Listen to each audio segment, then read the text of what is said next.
Hi guys, I hope you're well. If you don't know who I am, my name is Thomas Blakemore and I'm a teacher here in Dubai. This video is going to delve into the EZWrite 6 system, showing you a range of different gamification ideas to make your lessons more exciting. In a previous video, I showed you how to use this, all of the different features that the EZWrite 6 has involved within it, and a little bit of a tutorial.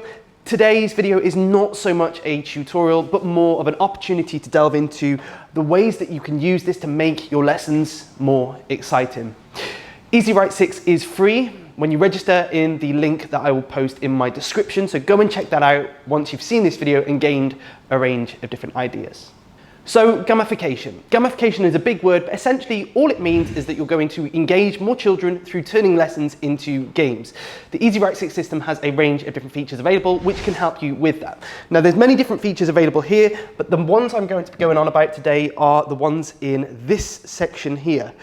The first feature that I want to talk about is the infinite canvas. Although it's a big word, the infinite canvas essentially means that you can write and use this as a huge board instead of just the board that you see here. Using two fingers on this setting, you can drag across the screen, but I'll show you that in a bit more detail in a second because we kind of need some writing to help with this.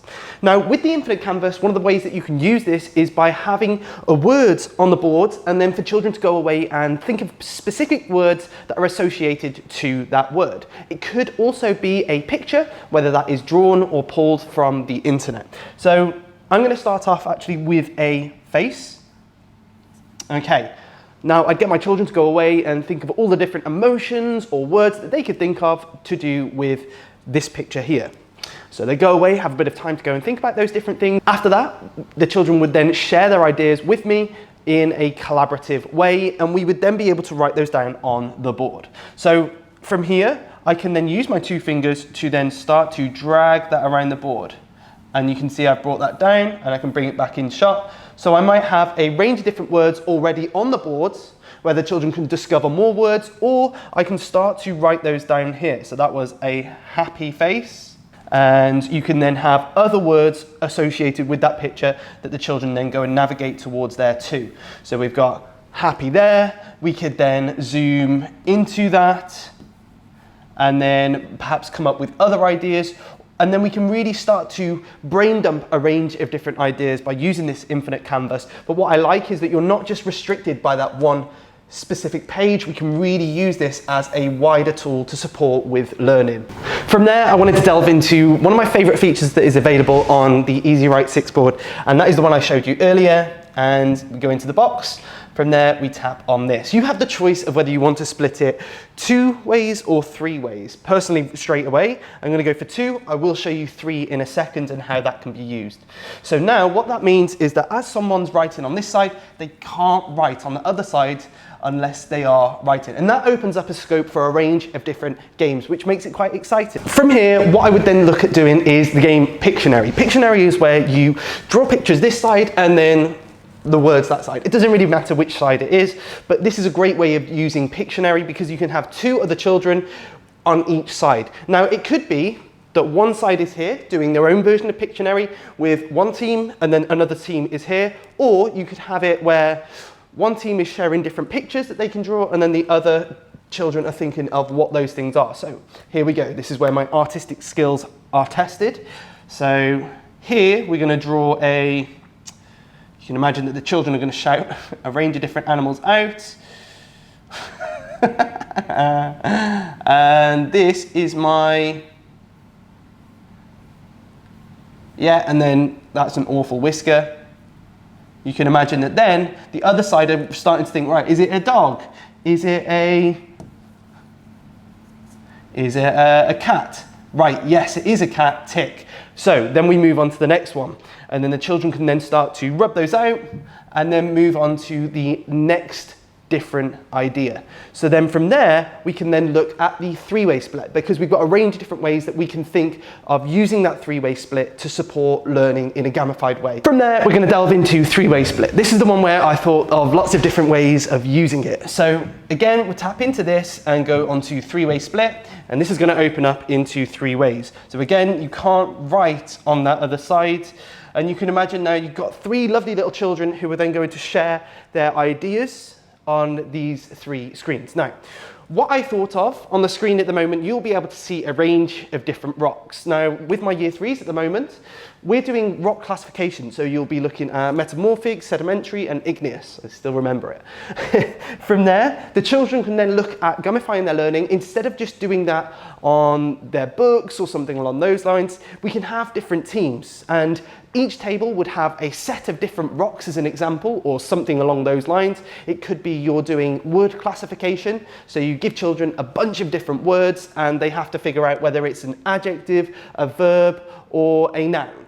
It could be something along those lines. And then you have 3 children where they are then sharing their different ideas. So on the screen, you'll be able to see the same amount of rocks that I have on my phone. So then the children would need to classify those rocks into the different sections. Now you can imagine different children. You could just have one child up here who is then going to put them in the different orders, or you could have a sedimentary child, an igneous child, a metamorphic child, and then from there they need to write down those different rocks. So let's say we're going for sedimentary. We were listening out for different options. Okay, we've got chalk in here. Okay, and then we're going into those different types of rocks, writing those different ideas down. So we might have slate this side, and then we carry on and continue writing those things. So now that I've cleared the board, one of the things that you can do is perhaps one of my favorite ideas when it comes to using a whiteboard in the classroom for gamification. That is a relay race. You could do something similar to what I've just said, but instead of just having one child stagnant and stood in one spot, you then get the children moving around the classroom a little bit more. So you have a pen. You could have 3 pens if you wanted to. But then from there, the child would need to come up and write a different idea on the board, and then run off, and then run back, and then write a new idea on the board. So if we look in here at different 3 times tables, 7 times tables, and 5 times tables, as a really random example, I run off, someone comes up and does, right, 3 times 3 equals 9, and then they run off, pass it to a new person, and they come up and fill in something else. Now, you could have this differentiated through 3 different levels of challenge, or you could just have it where they are on different ones. So here, oh, this is a slightly easier one, so we can go for 1 times 3 equals 3. Someone else runs off, and then someone else is a bit more comfortable with the 7 times table. So then they come along and go, right, 7 times 7, 49. And you can imagine that this relay race would be absolutely epic and a really good way to get children engaged in their learning. So a relay race with a whiteboard, especially using this when they're not going to be able to write onto different people's boards, will be absolutely fantastic. Now, the timer or stopwatch is a fantastic way to get children engaged in their learning.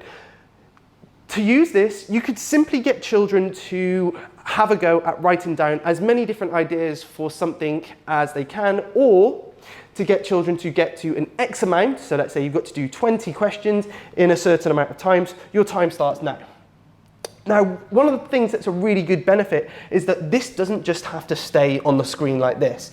As a teacher, one of my pain points is that this takes away from the opportunity for children to write on a whiteboard or to get involved with learning. So if I tap up here, that's going to move up into the corner. Now I could also tap this, where I can then keep that timer on and get the children engaged in a range of different ideas. So you can imagine, oh, you've got 1 minute or 2 minutes to do as many different ideas for this as possible. Now, if you integrate that with the relay race, you've suddenly got a bunch of children who are super engaged with trying to make sure that they are getting as many different ideas down onto this board as possible. And the time ticks on and on and on. And we've got to keep going with that inspiration. So my next idea for gamification in the classroom comes through the scoreboard. Now, the scoreboard is a fantastic way to keep children engaged in lessons. To access that, you're going to go into the box and then tap onto the scoreboard. From there, you've got a range of different teams. You can select up to 8 teams. For myself, I know that I have 6 tables in my class, so I would be more inclined to choose 6 so that each table gets their own scoreboard. Then from there, if they get different ideas right during a lesson, or whether it's something to do with behaviour, you can then give the children a bunch of different points, and that is tracked. From there, that can go up in the top corner, as I've shown you before. So if I do that, I can then bring that up into the top corner and the tables can see, oh, what have I got? What point am I on? And the children will be able to remember which area is theirs, which can support them. Now, the way you can do this is a gamification idea, Pokemon. Hear me out. Now, we all know Pokemon Red, Blue. In Pokemon, you collect 8 badges. And when you collect 8 badges, you then go against the Elite Four. Now, obviously, you don't have an Elite Four in class. You can set that up, but the most elite person in the classroom, arguably, is the teacher.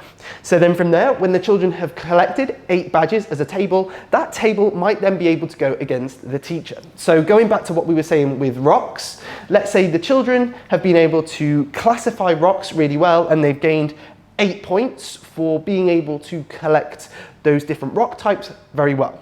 From there, you then have a head-to-head battle against the teacher.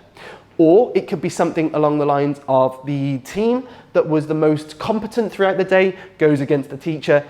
And using this, you can then start to gain points towards that 8 that you're then going to go against the teacher. Wheel of Fortune. The Wheel of Fortune is a fun way to get children engaged, but also keep things fair in the classroom as a gamification principle. Now, to do the Wheel of Fortune, this is something that keeps engagement nice and high. You're going to click into the box and then you're going to tap on this one. From there, I have 24 children in my class. So what I'm going to do is make sure that I have the opportunity to pick 24 children. Now, if you think about before, I showed you the 3-way split screen. Now, rather than just pick different people, you can then assign a number to each of the members of your class. So one person is number 1, another number 7, etc., and they will then know their numbers. Then from there, you can then get this to randomly select the different numbers who are going to come out and be volunteers. You could also do this where children have different questions assigned to their number, and then you use this to select, and then they will get random questions because of the numbers that pop up here. So if I just show you as an example, this is going to pick 3 different people from 0 to 24. Now you can imagine that this would be really exciting. Oh, number 14, come on down. Number 18, come on down. Number 9, come on down. And this would be a really interesting way to get different volunteers to come down. And you can imagine the children thinking, is it going to be me who is going to be selected to come down and do this? So then you'll have your different volunteers by using this system and using that draw. From there, you can then keep that up to show the different individuals who have come up before too. So this is something that I really like about the EZWrite board, is that you can keep all those different things up in the corner while also being able to continue with your lesson. Then when it's needed, I can then just tap onto that and then use that in a range of different ways. So there's loads of different things that you could do here. This kind of scratches the surface of some of the different ways that you can use the EZWrite 6 system to gamify your lessons. I want to know your different ways that you use this. So in the comment section, I need you to go down and share some of the different ideas that you have used these different features for. So that brings me to the end of the video, sharing all the different ways that you can use the BenQ EZWrite 6 features to gamify your lessons for engagement and excitement. If you want to see more about the BenQ EZWrite 6 system, I did create a tutorial as I shared at the start of the video, so definitely go and check that out using the links in my description to find out a little bit more information about the BenQ EZWrite 6 and all the different features and systems that they have available. Go and check out my description where I will post a range of different links about their systems. If you haven't yet had a chance to see some of my other videos too, make sure you subscribe to the channel so you don't miss out on future videos. Hopefully I'll see you in the next one, but until then, I was going to write it down. I'm out.